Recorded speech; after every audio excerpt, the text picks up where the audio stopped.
Welcome. This video is going to take a closer look at how the periodic table is organized, specifically at how it got its odd shape and how it's, the different families are divided up. So the periodic table's odd shape is because it's divided into 4 different blocks or sections, and there's one section for each kind of orbital. Hopefully remember that there are S, P, D, and F sublevels or orbitals that the electrons go into. So the block that an element is in tells you what kind of orbital the last electron for that element is found in. So that means the S block has to have 2 families or 2 columns because there's just one S orbital in each energy level, and each S orbital can hold 2 electrons. And then the P block has 6 columns because remember there's 3 different P orbitals and they can also hold 2 electrons each.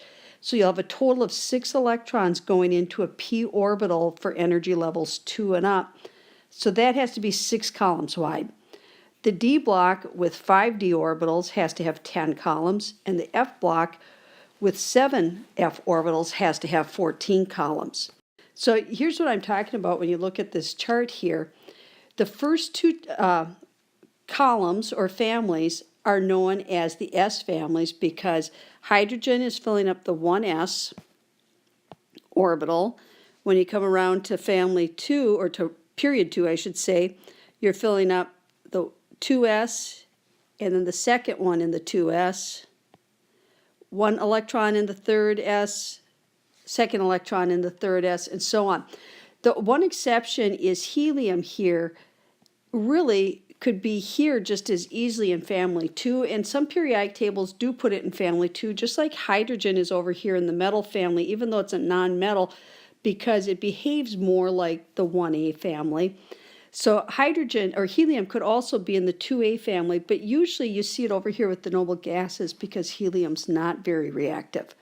But looking at the blocks then, you see over here when you get to families 3A, 4A, 5A, 6A, 7A, and 8A, there's 6 electrons being placed into the 3B orbitals, and that's true for every energy level. When they fill up the P orbitals, there's going to be a total of 6 electrons. Once you get to energy level 4, you put 2 electrons in the S orbital, and then you go back and you fill up that D orbital back in energy level 3, and that's going to take 10 electrons. And the F orbital, we're not going to worry about too much because those are really big elements. They don't get filled up till way down here, remember, is where they're going to go. So generally, we're not using anything beyond the 5th period. And here's another look at how the periodic table looks with the various blocks. So the first 2 rows, electrons are going, or I'm sorry, the first 2 columns, first 2 families, electrons are going into an S orbital. And then the last 6 electrons are going into P orbitals.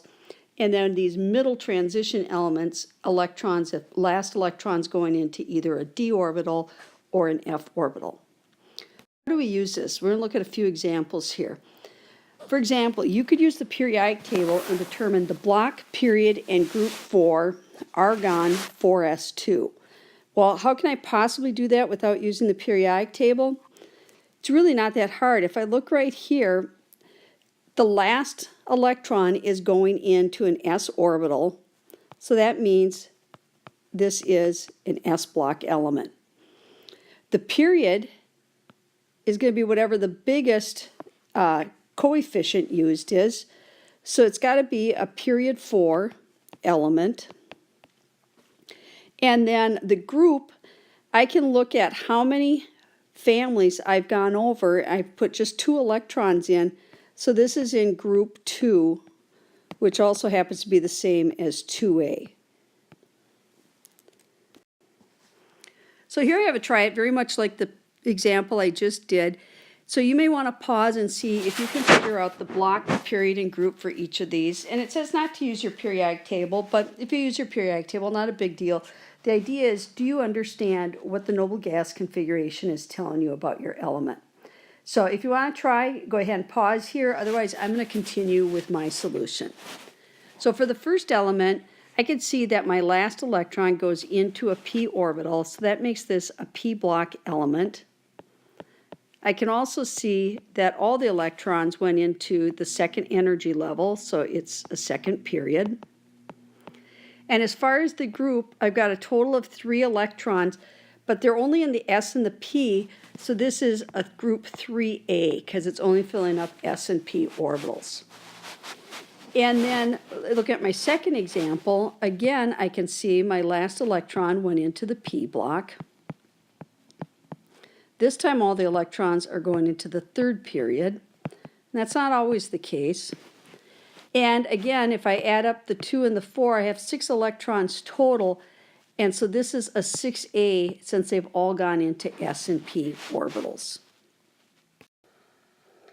The second triad I have for you helps you to think about the noble gas configurations maybe a little more quickly. It says, right, the group 3A element in the 6th period, we want the noble gas configuration for this is tellurium, TL, and you probably can't see it on here, but it's number 81.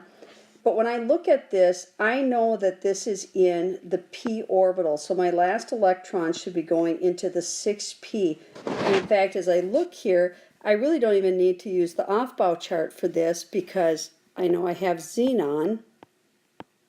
It's my noble gas, and xenon has 54 electrons. So that means I have 27 outer electrons that need to get placed.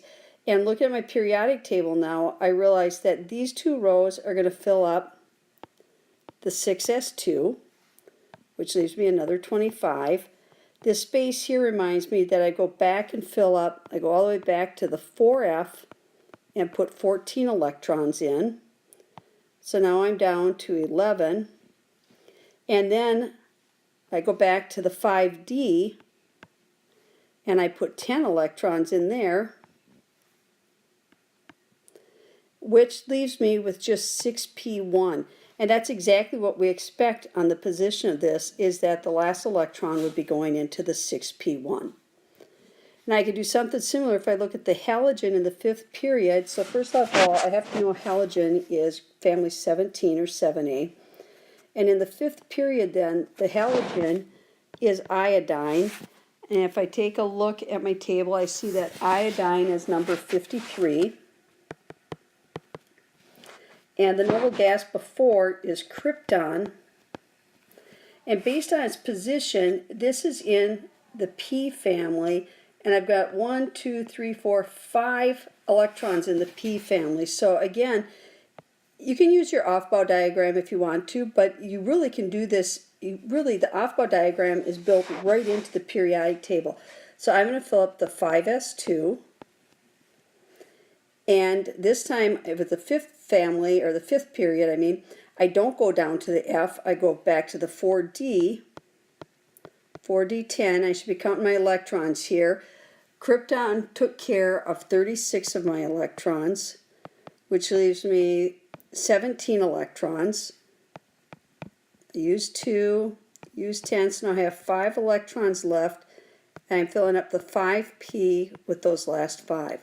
So that's how you can use the blocks, the idea of the blocks or the sections on the periodic table to do the noble gas configuration, perhaps a little more easily, or not having to have that Aufbau diagram around to do it. And then my last triad for you asks, what family has the following valence electron configuration? S2D1. So here's the S1 family, here's the S2 family, and here's where you start filling up the D1 family. So it's group 3, or if you go by the A's and B's, it's group 3B. That is the family, which would also include these 2. This is the family with S2D1 as their configuration.